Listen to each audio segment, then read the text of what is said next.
শীত এলেই দেশের বিভিন্ন এলাকায় অতিথি পাখির আগমন ঘটে। খাল, বিল, দিঘি এমনকি পুকুরেও ঝাঁকে ঝাঁকে দেখা যায় অতিথি পাখি। ফেনীর আলেমউদ্দিন মুন্সি দিঘি, জামবাড়া দিঘি, বটুয়া দিঘি সহ বিভিন্ন স্থানে এখন পাখির কলকাকলিতে মুখর।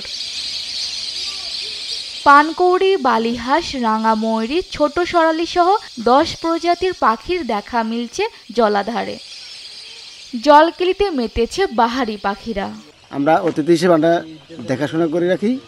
কেউ শিকার করতে আসলে না বাধা দিন না, এগুলো শিকার করা যাবে না।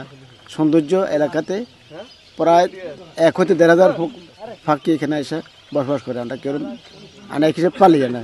কখনো ঝাঁক বেঁধে নান্দনিক কসরতে নীল আকাশে উড়োউড়ি।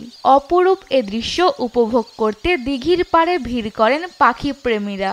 পাখি আসার কারণে মানুষ খুবই আনন্দিত। অনেকে এখানে পাখিগুলো এই দৃশ্য দেখে এখানে বসে উপভোগ্য সময় কাটায়।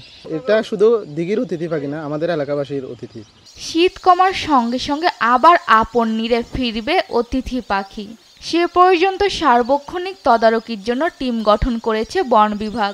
আমরা আমাদের পক্ষ থেকে যেন কোনো মানুষ তাদেরকে ডিস্টার্ব না করে বা তাদের কোনো সমস্যা না হয়ে যায়, আমাদের বন বিভাগের পক্ষ থেকে আমরা নিয়মিত টহল প্রদান করছি।